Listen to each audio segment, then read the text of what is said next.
My name is Hannah, and this is my beauty budget.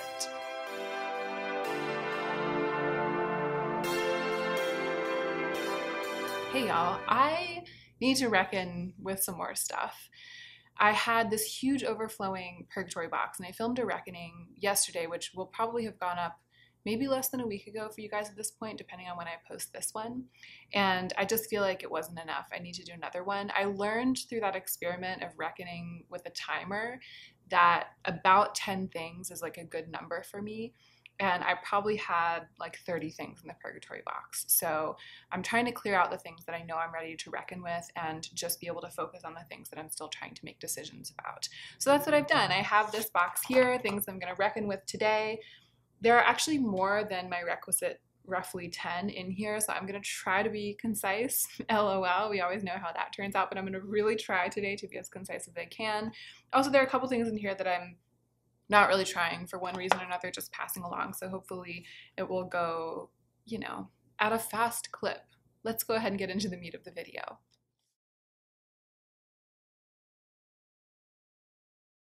This sweater, by the way, you might recognize as one that was in my Poshmark shop for a long time. In my first closet clean out at the beginning of the year, I decided to try to sell it because the collar, I'm always a little bit unhappy with how it floops, how it bloops, how it flops. But it actually sold, and then I went to wrap it up and I found a hole in the sleeve, and so I felt like I couldn't sell it because I had listed it as in like new condition because I thought it was.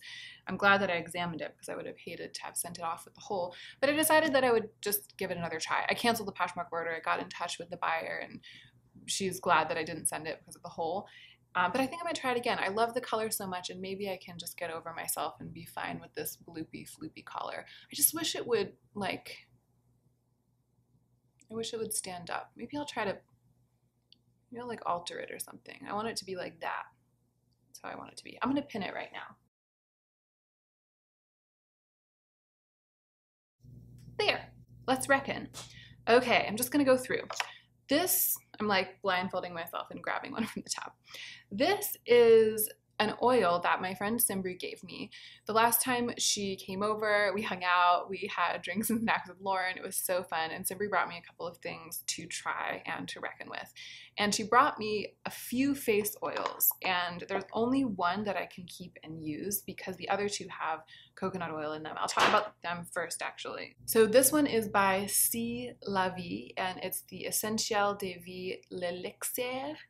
And it's a beautiful high-end oil. I looked it up. It's Green Beauty, made in France, and I think it's like $75 or something, but coconut oil is one of its top ingredients, and so I don't want to risk putting it on my skin because I'm so acne prone.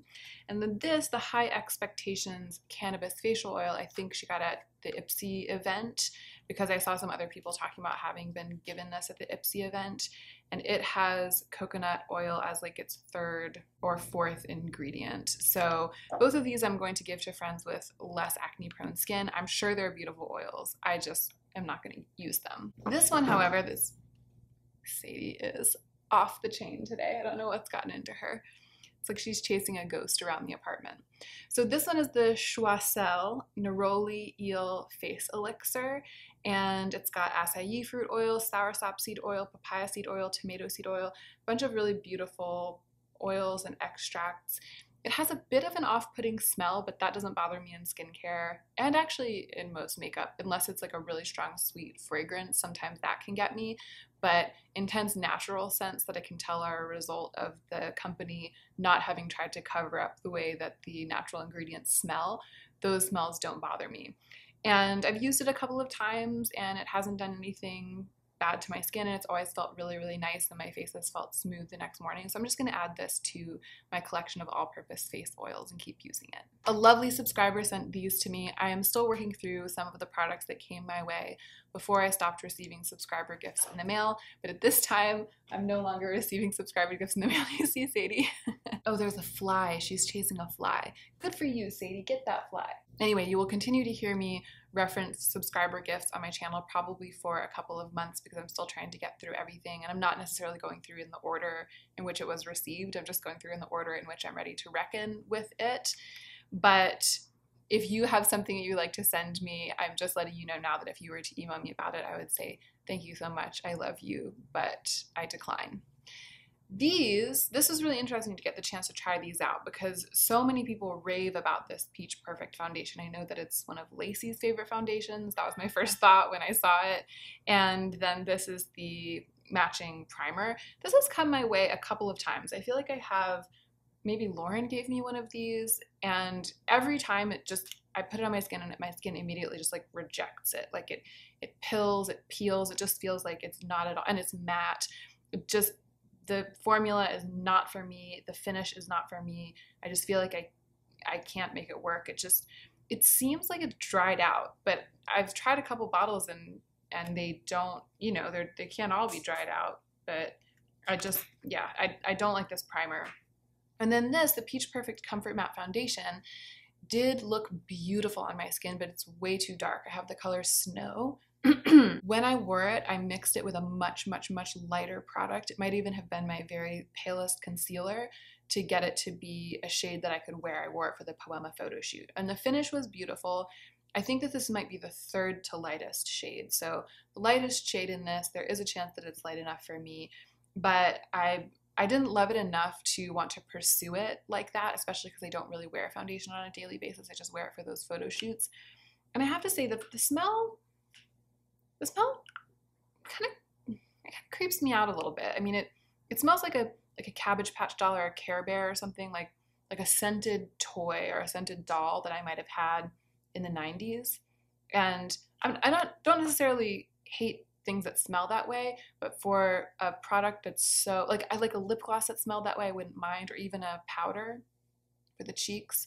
But for a product that's so close to the skin, that covers so much of the skin, it just makes me feel a little bit weird. And you guys know I'm not really that into Too Faced overall. So I am going to find someone who wants this little pairing, someone who has the skin that will match this foundation. It'll be nice to be able to give them away together, but they're not for me. So this brand Cell reached out to me. I have two things in here from them. They sent me two things. One is the Protective Skin and Lip Moisturizer. It's basically a giant tube of something that reminds me quite a lot of the Glossier thebalm.com. It's a balmy sort of lanolin-y, I don't know, does it have lanolin? I don't know if it even has lanolin in it, but it's like I don't think it has lanolin in it. It has a bunch of beautiful oils, camellia seed, green tea extract, bergamot. Oh, it does have lanolin in it. It's halfway down the list though. It's mostly just a bunch of really beautiful oils and extracts, and I think it's a really lovely product. It's not for all over the face. I think it's too occlusive for that. It's like a lip and hand and knuckles and elbows balm. So I am going to hang on to it. I'm going to keep it by my bedside and use it sometimes on my lips. And then I think once the winter months set in, Joe's hands tend to get really chapped and dry, and I bet he will really love using this. So I'm grateful to have this, and I'll report back on this, hopefully when it's in my empties, because I have a feeling we will actually use that up. And same with this, they sent me their brow and lash boosting serum. So I just started trying it in my brows. It's perfectly inoffensive to apply, and I've been putting it in every night. And so I'm going to go through this whole thing, and then I'll report back about whether I think it had an effect on the growth of my brows. Here is a skincare product that I tried to make work, and I just can't keep going. It does smell good. Definitely natural but good, kind of nutty. It's the Yangu Beauty Finishing Night Cream, and it's a heavy night cream. It's the exact kind of thing you would think that I would love, right? And when I did, Simbri gave this to me as well, and when I did find it and open it, I was like, yes, this is the exact kind of thing that I really, really love. And I looked up the brand. It looks really awesome. I did make a good faith effort. I think I used probably this, I used it, I think, like 5 nights spread out over the course of a couple of weeks. It's very, very jelly-like. It's like a jelly-like cream, not a gel cream, because I feel like we use gel cream to talk about a lightweight cream that feels sort of gel-like and cooling on the face. It's not a gel cream. It's very thick. It's just that it's set down like a jelly. It almost feels like it has gelatin in it, and you can see it's never going to come out. Like, it's really set in there. But that jelly quality makes it hard to spread on the face. It almost feels like a bit of like a jello when I pull it out, a jello cream, and then it chunks up a little on my face, and I never feel like I'm getting like a good spread. And then it's just like kind of thick and doesn't quite soak in. It's not cosmetically elegant. And I could have lived with that if there were significant positive effects of using this as my overnight cream. Every time I woke up, I was like, okay, so my skin was, protected and moisturized overnight, but it wasn't one of those night creams where I woke up and I was like, yeah, I did what I like to do with skincare and I got the results that I crave. And as I've been talking about recently, there is a huge jar of a really good night cream that's $11 from Derma E that I would like to buy from Amazon. It doesn't make sense for me to just drag myself through using the rest of this jar, even though it's expensive. I think it's like a $70 night cream. It doesn't make sense for me to drag my feet through the rest of this jar, which would probably last like at least a month, and then buy the $11 one. I'm just going to give this to someone who maybe has a different relationship with night cream than I do, for whom this will work better. And then hopefully once I've gotten through a couple that I don't love, that I like more than this one, I'll just buy the one that I want. That's very inexpensive and works perfectly. This is kind of a no-brainer. This was in a giveaway bag, I think, when I went to the Urban Decay launch event for the Stay Naked Foundation. It's just a bottle of all-nighter, and I don't have any setting sprays that are really designed to lock in your makeup. I have like mists and skincare sprays, and I guess the Pixie one, the glowy spray, it's the closest thing I have. This is a super heavy duty, truly setting spray, and I feel like it's nice to have at least one of those kicking around. I used to buy this. I used to chain buy this product and always use it. At this point, I feel like it's maybe not something I would spend my budget on, but I'll be glad, I think, to have this for just those occasions on which I want it. This is a really interesting hair care product. This was given to me by the Pravana rep at BeautyCon, and it's called Polish and Reunite, and it says that it's a split end mender. And you know what I'll do? I'm not going to keep this, but I'll go ahead and demonstrate it for you right now so you can see how it works, because it really does work. It works beautifully. It just gives an effect that I'm not always after. And I'm probably going to wash my hair tonight or tomorrow, so I don't really care about, messing it up right now, because some of you will be like, that is the exact effect that I want. So I'm just going to use a tiny, tiny bit. It's a sort of a polishing cream, almost like an oily cream. Yeah, it's sliding down my hands. I'm just going to put it in. And so I feel a little bit of waxes. I feel like some waxes are kind of emerging from it. Oh, I should have just done one side of my hair and not the other. Such a bad beauty guru. Well, I might have been too chicken to use enough for you to see like a really strong difference, but it feels like a very lightweight, sort of waxes in a very lightweight way are being transferred to the ends of my hair. And I think that you can see a difference in that the ends of my hair just look healthier and a little bit more piecey. You know what?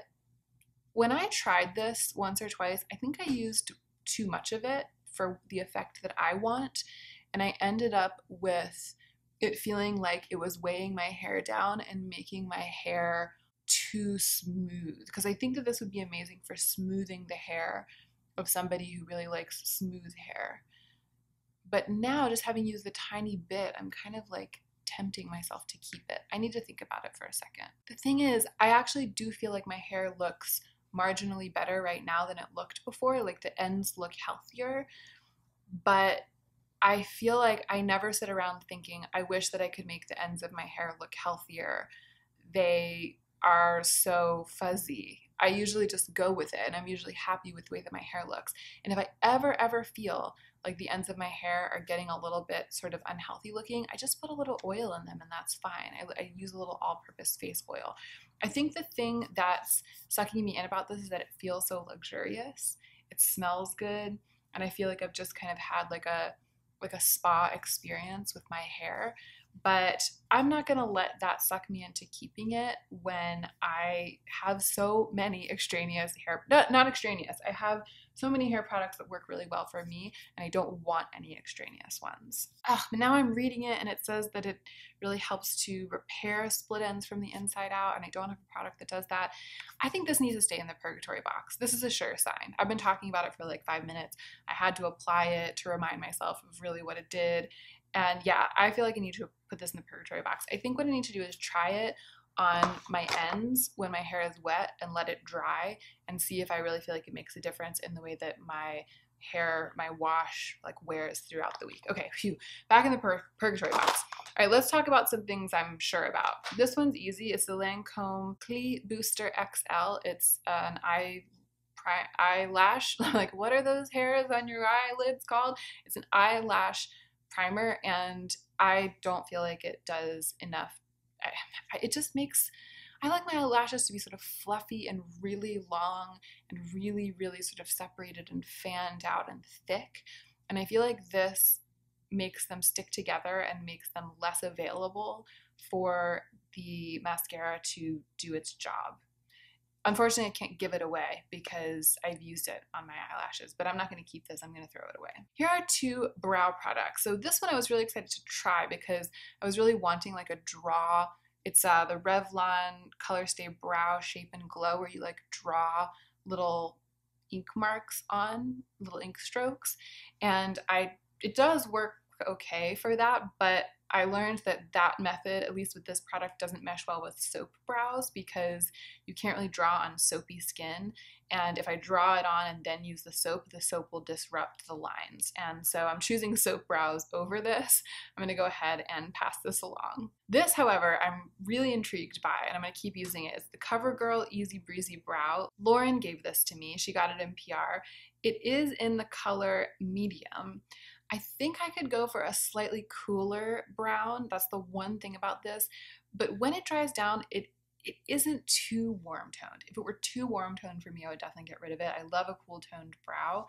And I feel like it's right on the edge. So it's not quite as cool or quite as dark as I tend to go for, but it's livable. And it's a very building brow product. So I sweep it through my brows and really like builds out my brows. I feel like it might be like a fiber gel or something. And it does then hold them in place. It makes them this sort of forest of floofy antennae. Not antennae, that's a bad choice. Almost like webby fronds. And then it just like holds them up. So it's almost like it attaches to my brow hairs and grows off of them and then like sticks itself in place. It's really good for this sort of like brushed back and up brow look. And I think I'm still getting a little bit the hang of how to use it, but I've been pretty happy with my brows when I've used it. And it's exciting and novel to have a new brow product besides just soap. So I'm going to go ahead and add it to my everyday stuff drawer and see how it proceeds to go with this. This is cool. Simbri got this in PR, the Starface Hydro Stars, and I think she had seen me talking about how I was curious about this type of brand. It's these brands that make acne patches that are cute. So this is the hydrocolloid patch one. These stars are hydrocolloid patches, which means they're good for putting on a blemish that has a lot of fluid inside of it. You put it on and it'll like suck the fluid out into the patch. But they're little stars. They're so cute. Let's see what it would be like. Let's say I had a blemish right there. I often get them right there. You know, it's not really as cute as I thought because it's a little bit transparent and I don't know, it's so pale that it just blends into my skin. Like I thought it was gonna be really cute over here with a star on my face for the rest of the video, but I'm not. You can't even, I'll leave it on, but I don't think you can even see it. However, I am gonna keep these because I think hydrocolloid patches, that's something that's really good to have if you get acne. And Joe and I both get occasional and sometimes frequent blemishes. So we really like to have these for when we get blemishes. And I think the fact that it's in this little case, it's easy to find it, it's easy to store, and it's cute. And I don't know, maybe after I've actually used on a blemish, my tune will change. For now, I wish it was a little bit more prominent and cuter. Like, I'm kind of into those ones that are like a big flower with like a jewel in the middle, but that's like a salicylic acne patch. I might go on the ones from Squish Beauty. I still might want to try those out, but I'm grateful to be able to test these because I've been very curious about this brand. This is the Physicians Formula Butter Highlighter. I haven't been able to let this go because every time I swatch it, I'm blown away. The smell's a little intense. Oh, it made me feel a little yucky breathing it in that close. The smell's a little intense, but overall, I like the smell when it's diffusing, you know. It's so pretty and glimmery, and it has the texture of ColourPop Super Shock Cheek. but it's just very, very white. And what I did to kind of put the nail in this one's coffin for me was that I swatched it next to ColourPop Spoon, which is my favorite ColourPop Super Shock Cheek, my favorite ColourPop highlighter. And it does have a very similar effect to ColourPop Spoon. It might be a slightly less intense drugstore dupe for I don't know, Flexitarian. I'm gonna go out on a limb. It's probably not quite as metallic as that, but it just definitely leans a little icier and more bright and silver like Flexitarian, or even more white. But Spoon, the reason I love it is because it's sort of beige. It's sort of rosy beige, and it really blends into my skin tone. So they have a similar finish, but Spoon is just flawless on me. So I'm gonna go ahead and give this away. This will be easy to give away. It's a cool product. All right, there's just one more thing in here. A blush duo that was given to me in the sort of makeup giveaway roundtable thing that I had when I went home to visit my sister in Washington, D.C. and to visit my family in North Carolina. When we were in D.C., I gave away a bunch of makeup, and some of Ellie's friends also brought makeup, and one of them brought this. So it's a little blush duo, and I was intrigued by it because it's got a cream blush in here. The colors are also really pretty, but this one, the really, really bright one, is the cream, and the other one is the powder, and that's the color that I liked. So whenever I go to potentially test this out, I get it out of the Purgatory box, I open it, and I look at it and I'm like, oh yeah, it's a cream blush. And then I start going in, and then I remember that the cream side is like a really too bright for me. Then I look at the powder side and I'm like, I really love that color, but if I'm going to use a powder blush, I'll just use one of the beautiful powder blushes I already own. Then I close it up and put it away and don't use it. So this isn't for me. It's by the brand The Beauty Crop, and it's in the shade Papaya Don't Preach, and I'm going to give it away. That's it. Those are all the things I was reckoning with. This is a cool one. I feel like I kept 1, 2, 3, 4, 5 products, 6 products, and I'm giving away 1, 2, 3, 4, 5, 6, 7, 8, 9 products, and one is staying in the Purgatory box. So it was a little bit even of a split, but definitely in this reckoning, I'm giving away or getting rid of or throwing away more things than I'm keeping. I hope that that trend continues because the Purgatory box and the backup Purgatory box are over full. I think what I might do as the holiday season draws near is like a big, massive reckoning with the whole the backup Purgatory box. I've mentioned this before, but this is the Purgatory box that sits on my vanity. And I have one bigger box into which I put all of the things that I've received that I'm not ready to start testing yet. And then every once in a while I transfer a bunch of them from that bigger box into this box, and I reckon with them over time, and then I refilled this box. So that's what's been going on now for months. I think that it's gotten to the point where I might need to take out the big box and just go through it and decide to put absolutely everything that I can possibly decide to put in the giveaway box in the giveaway box. And if I do that close to the holidays, then maybe I can take a bunch of it home and give it to like my cousins and my sister and my mom, who I don't get to see very often, so they aren't the beneficiaries of my situation as often as I would like for them to be. So let me know if you'd be interested in that video. I'd probably have to like sit on the floor and do it sort of like overhead floor body box style because it would be a massive undertaking. But for this video, for now, that is it. Thank you so much for watching this little reckoning, the second reckoning rather in a row. I hope that you enjoyed it, and I hope that you're remembering to take extra good care of yourself right now so that you can be the most effective version of yourself as you do your work in the world.